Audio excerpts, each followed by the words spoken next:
प्यारे छात्र छात्राओं, डिस्ट्रिक्ट रिसोर्स ग्रुप या डीआरजी माध्यम के लिए मेरे द्वारा जो चैप्टर सेलेक्ट किया गया है वह है गतिमान आवेश तथा चुंबकीय क्षेत्र। इससे पहले हम इसके 2 या 3 टॉपिक पे चर्चा कर चुके हैं और आज के लिए जो टॉपिक चुना गया है वह है निर्वात की चुंबकशीलता तथा निर्वात की वैद्युतशीलता में संबंध स्थापित करना। कुछ बुक्स में इस संबंध को दिया गया है और कुछ में नहीं दिया गया है। मैं इसको यहाँ पर इसलिए ले रहा हूँ क्योंकि यह फिजिक्स के साथ साथ गणित की मैथमेटिक्स की खूबसूरती को भी व्यक्त करता है।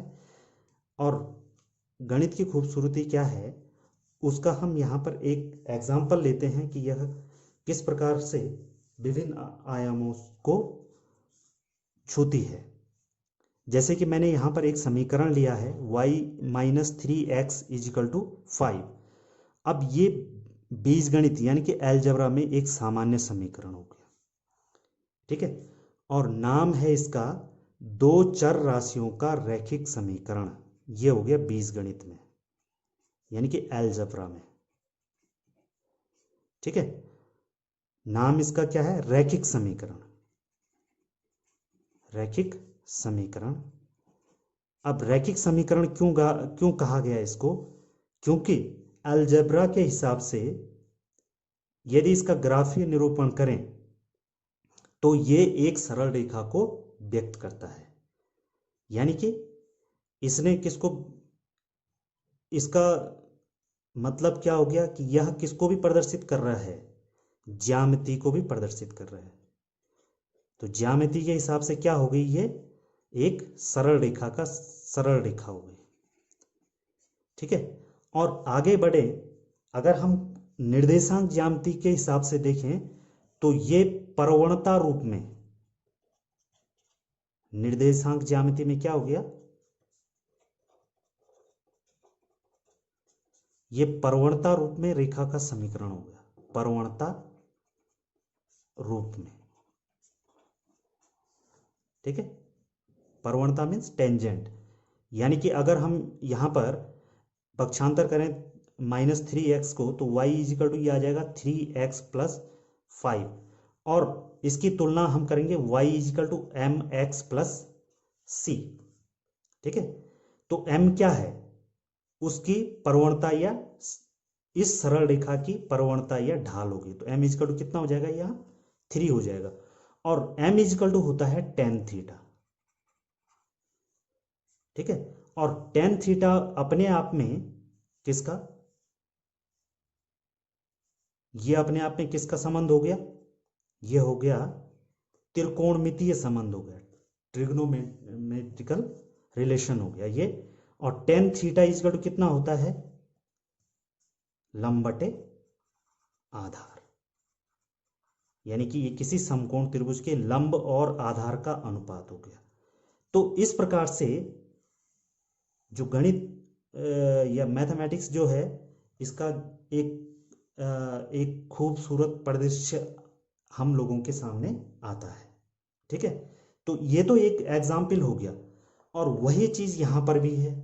किस प्रकार से है उसको देख लेते हैं। अब हम वापस आते हैं टॉपिक पे। टॉपिक में देखो, मैंने यहां पर 2 डायग्राम बनाए हैं। पहला डायग्राम है बायो-सेवर्ट के नियम से रिलेटेड और दूसरा डायग्राम है कूलाम के नियम से रिलेटेड। बायो-सेवर्ट के नियम से रिलेटेड यानी कि किसी धारावाही चालक के कारण किसी बिंदु पर उत्पन्न चुंबकीय क्षेत्र की तीव्रता, और इसके लिए जो उत्तरदायी होता है ये होता है चालक अल्पांश। यहां पर एक चालक अल्पांश ले रखा है AB, ठीक है। और इसमें कितनी धारा बह रही है? I धारा बह रही है। तो इसके कारण बिंदु P पर चुंबकीय क्षेत्र की चुंबकीय क्षेत्र उत्पन्न होगा, ठीक है।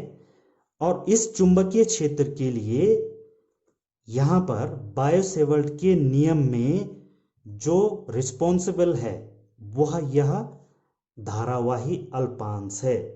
इसको बायो-सेवर्ट के नियम में करंट एलिमेंट कहा गया है। और ये करंट एलिमेंट क्या होता है? I.dl। इसको पूरा ये समझ लो कि ये एक सदिश राशि है, I.dl। इसी के कारण इस बिंदु P पर चुंबकीय क्षेत्र उत्पन्न होता है। ठीक है, अल्पांश के कारण। अगर हमें पूरा लेना होगा तो हम इसका इंटीग्रेशन कर देंगे।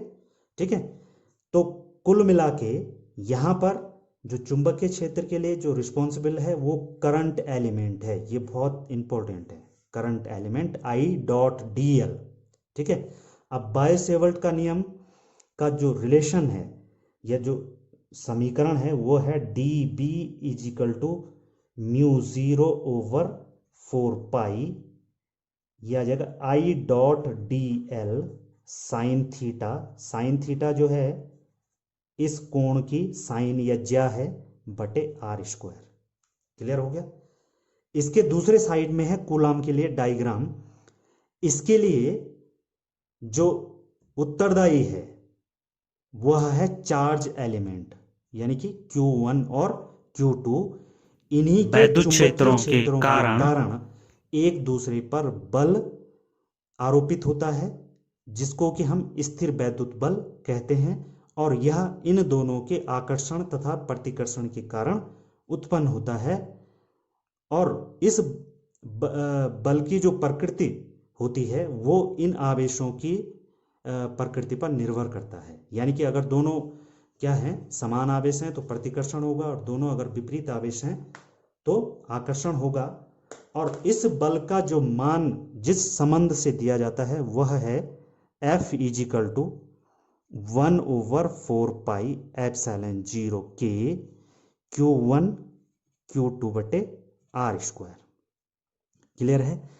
अब यदि हमने इस माध्यम को, यहां पर दोनों में माध्यम इंपॉर्टेंट है, माध्यम के परिवर्तन पर जो बल या जो चुंबकीय क्षेत्र है दोनों में परिवर्तन होगा।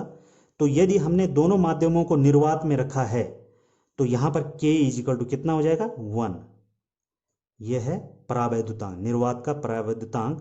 तो यह आ जाएगा F = 1/4πε0 Q1 Q2/r²।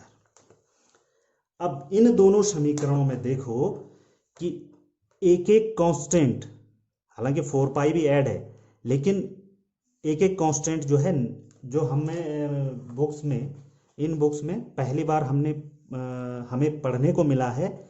यहां पर है μ0 और यहां पर है ε0। यहां पर μ0 को, यानी कि चुंबकीय क्षेत्र में μ0 को बोला जाता है चुंबकशीलता, और वैद्युत क्षेत्र में ε0 को बोला जाता है वैद्युतशीलता। μ0 को चुंबकशीलता और ε0 को कहीं कहीं एप्सिलॉन भी इसका उच्चारण किया जाता है। तो एप्सिलॉन हम यहाँ पर एप्साइलन ही करेंगे, क्योंकि हिंदी माध्यम में एप्साइलन ही इसका उच्चारण किया जाता है। तो एप्साइलन को बोलते हैं वैद्युतशीलता, निर्वात की वैद्युतशीलता। अब हमने इन दोनों के मध्य संबंध स्थापित करना है। तो ये है कांस्टेंट, हम इस कांस्टेंट को ले लेते हैं। दोनों ही जो संबंध हैं उनमें इन कांस्टेंट के आंकिक मान दिए हुए हैं। जैसे कि यहां पर μ0/4π = होता है 10⁻⁻7 न्यूटन बटा एम्पियर स्क्वायर। और यहां पर जो 1/4πε0 इसकी जो वैल्यू है वो है 1/4πε0 की जो वैल्यू है वो है 9 × 10⁹ न्यूटन मीटर स्क्वायर। क्या है, न्यूटन मीटर स्क्वायर बटे कूलाम का स्क्वायर। ये इनके मात्रक हो गए। ठीक है, इसको मान लेते हैं हम समीकरण नंबर 1, और ये है समीकरण नंबर 2। ठीक, यहीं से हमने इन दोनों के मध्य, यानी कि μ0 और ε0 के मध्य संबंध स्थापित करने का प्रारंभ करना है। तो कैसे करेंगे, या तो इस समीकरण 1 को 2 से भाग दे दो, या 2 को 1 से भाग दे दो। तो हम ऐसा करते हैं, समीकरण नंबर 1 को 2 से भाग देने पर समीकरण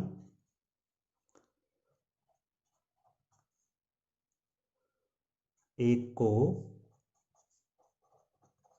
समीकरण 2 से भाग देने पर, अब दिया तो μ0/4 पाई, ये बटे में आ जाएगा 1/4 पाई एप्सिलॉन 0 10⁻⁻7 बटे आ जाएगा 9 × 10⁻⁹। ठीक है, और यहां पर आ जाएगा मात्रक, ये आ जाएगा न्यूटन बटे एम्पियर का स्क्वायर बटे न्यूटन। ये मात्रक का यहां पर लेना काफी इंपॉर्टेंट है, इसकी चर्चा बाद में करेंगे, बटे कूलाम का स्क्वायर। ठीक है,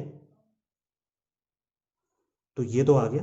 अब ये आ गया बट्टे का, बट्टे में आ गया तो सबसे नीचे वाला सबसे ऊपर वाले के साथ मल्टीप्लाई हो जाएगा, तो ये आ जाएगा μ0 × 4 पाई एप्सिलॉन 0 बटे 4 पाई, और यह आ जाएगा 1/9 × 10⁹। और इसको अगर हम हर में ले आए तो घातांक के सिद्धांत से माइनस जो इसकी पावर है ये प्लस में हो जाएगी, ये घात जो है इसकी ये 10⁻7 हो जाएगा। और यहाँ पर भी करेंगे क्योंकि ये काफ़ी इंपॉर्टेंट है, तो यह आ जाएगा, एक बार फिर से मैं रिपीट कर रहा हूँ, यह आया था μ0 4 pi epsilon 0/4 pi equal to 1/9 × 10⁻9 × 10⁻7 newton coulomb square बटे ampere square newton metre square. ठीक है, नेक्स्ट जो नेक्स्ट स्टेप में क्या होगा, 4 पाई से 4 पाई कैंसिल। ठीक है, तो ये आ जाएगा μ0 एप्सिलॉन 0, ये अपने आप में रिलेशन आ चुका है यहाँ पर। और नेक्स्ट जो यहाँ पर जहाँ पर मात्रकों को जो कैलकुलेशन है उसमें कूलाम स्क्वायर को थोड़ा एक बार मैं समझा देता हूँ। कूलाम मात्रक होता है आवेश का, आवेश के लिए सूत्र होता है Q = I × T। Q यानी कि कूलाम, ठीक है, I का मात्रक होता है एम्पियर और T का मात्रक होता है यानी कि सेकेंड। तो ये हो गया जो कूलाम का दूसरा जो मात्रक हो गया एम्पियर सेकेंड, और 1 एम्पियर सेकेंड को ही हम 1 कूलाम लिखते हैं। एम्पियर सेकेंड को हम क्या लिखते हैं, कूलाम। तो यहाँ पर कूलाम की जगह एम्पियर सेकेंड लिख देते हैं, तो ये हो गया एम्पियर × सेकेंड का स्क्वायर। ठीक है, अब नेक्स्ट जो अगले उसमें आए हम, वो आया μ0 एप्सिलॉन 0, इसको हमने फैक्टर में तोड़ दिया, 3 × 10⁻, इसको लिखते हैं 8 का स्क्वायर हो गया, ये 3 का स्क्वायर 9 और 10⁸ × 10⁸ गुणा करने पर घातें क्या हो जाती हैं, ऐड हो जाती हैं, तो 10⁻16 हो गया ये। और इसको लिख सकते हैं हम ampere square second square upon ampere square into metre square. Clear हो गया, तो एम्पियर से एम्पियर यहां पर भी कैंसिल हो गया, या अब यहां पर आ गया, यहां पर क्या होता है 3 × 10⁸, ये होता है प्रकाश की चाल का आंकिक मान। ठीक है, अब हमें पता है कि प्रकाश की चाल c, जिसको कि हम c से डिनोट करते हैं, उसको लिखते हैं 3 × 10⁸। ठीक है, तो ये इसको हम लिख सकते हैं 1/c का स्क्वायर, जहां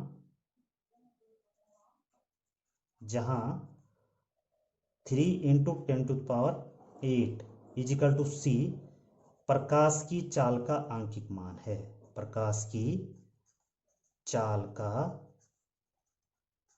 आंकिक मान है। क्लियर हो गया, और ये आ जाएगा नेक्स्ट सेकेंड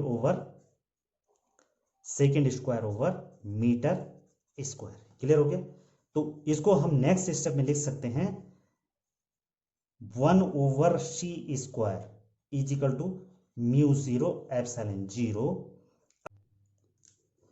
हमने यहाँ पर क्या किया था, हमारे पास आया 1/c² equal to mu zero epsilon zero second square metre square, जहाँ जो है c जो है प्रकाश की चाल है, इस वैल्यू को हमने यहाँ पर रख दिया था। ठीक है, तो अब हम इस समीकरण को पलट देंगे, तो यहाँ पर आ जाएगा c² equal to 1/μ0 epsilon zero metre square second का स्क्वायर, और यहाँ पर हम वर्गमूल ले लेंगे, वर्गमूल लेने पर इस इक्वेशन का वर्गमूल ले लेंगे तो यह आ जाएगा 1/μ0 epsilon zero metre over second. अब ये यहाँ पर ये कंफर्म हो चुका है, क्योंकि अगर हम metre square over second square का अगर अंडर रूट लेंगे तो कितना आ जाएगा, मीटर ओवर सेकेंड। ठीक है, यहाँ पर हमने केवल आंकिक मान रखा था। ठीक है, और यहाँ पर मीटर ओवर सेकेंड ये जो है वेग या चाल की मात्रक होती है। मीटर ओवर सेकेंड वेग या चाल का मात्रक होता है। तो इसने ये सिद्ध कर दिया कि c² क्या है, यहाँ पर जो μ0 और एप्सिलॉन जीरो का जो मल्टीप्लाई आ रहा है वो आ रहा है 1/c²। ठीक है, और मीटर ओवर सेकेंड आने से ये सिद्ध हो जाता है कि ये एक प्रकार का वेग या चाल ही है, और उसका मान कितना है, आंकिक मान कितना है, 3 × 10⁸, यानी कि ये प्रकाश का ही वेग है। ठीक है, तो हमारे पास एक अंतिम रिलेशन जो आ जाता है वो आता है c equal to 1/√μ0 epsilon zero metre प्रति सेकेंड, यानी कि जो μ0 और एप्सिलॉन जीरो का जो रिलेशन है वो किसके रूप में आ रहा है, प्रकाश की चाल के रूप में आ रहा है। इसको इस प्रकार से भी लिख सकते हैं कि μ0 और एप्सिलॉन जीरो यानी कि निर्वात की चुंबकशीलता और निर्वात की वैद्युतशीलता का गुणनफल किसके व्युत्क्रमानुपाती है, प्रकाश की चाल के वर्ग के व्युत्क्रमानुपाती है। क्लियर हो गया? ठीक, अब तीसरी चीज क्या है, यहां पर गणितीय रूप से यह सिद्ध हो चुका है कि जो प्रकाश है उसमें दोनों फैक्टर इन्वॉल्व हैं। कौन? चुंबकशीलता रखा है चुंबकीय क्षेत्र से, यानी कि चुंबकीय गुण, और एप्सिलॉन जीरो ये आ रखा है वैद्युत क्षेत्र से, यानी कि वैद्युतशीलता, यानी कि इसमें वैद्युत गुण भी मौजूद है। इसीलिए मैंने पहले कहा था इसमें गणितीय खूबसूरती भी है, क्योंकि गणितीय रूप से यह सिद्ध हो गया है कि जो प्रकाश है उसमें दोनों फैक्टर मौजूद हैं, यानी कि वैद्युत गुण भी हैं उसमें और चुंबकीय गुण भी हैं। इसी कारण प्रकाश जो है वैद्युत चुंबकीय तरंग है। ठीक है, तो ये हम गणितीय रूप से भी ये सिद्ध यहां पर हो चुका है कि प्रकाश क्या है, एक वैद्युत चुंबकीय तरंग है। बाकी एक्सपेरिमेंटली या अन्य जो थ्योरेटिकली है उसका तो क्या है, अलग से डिस्कशन होगा, लेकिन यहाँ पर मैथमेटिकली ये प्रूव हो चुका है कि प्रकाश में दोनों गुण मौजूद हैं। और होता भी यही है कि प्रकाश के जो क्या होती है, एक अनुप्रस्थ तरंग है और उसमें जो है जो वैद्युत वेक्टर और चुंबकीय वेक्टर हैं वो एक दूसरे के लंबवत कंपन करते हैं। ठीक है, हरी बात समझ में? तो यहाँ पर यह सिद्ध हो चुका है कि प्रकाश की तरंग अपने आप में वैद्युत चुंबकीय तरंग है, क्योंकि यहाँ पर μ0 और एप्सिलॉन जीरो दोनों का क्या हो गया है, यहाँ पर एक इन्वॉल्वमेंट हो गया है। ओके, तो ये था वैद्युतशीलता तथा चुंबकशीलता के मध्य संबंध, और ये होता है μ0 epsilon zero equal to 1/c²।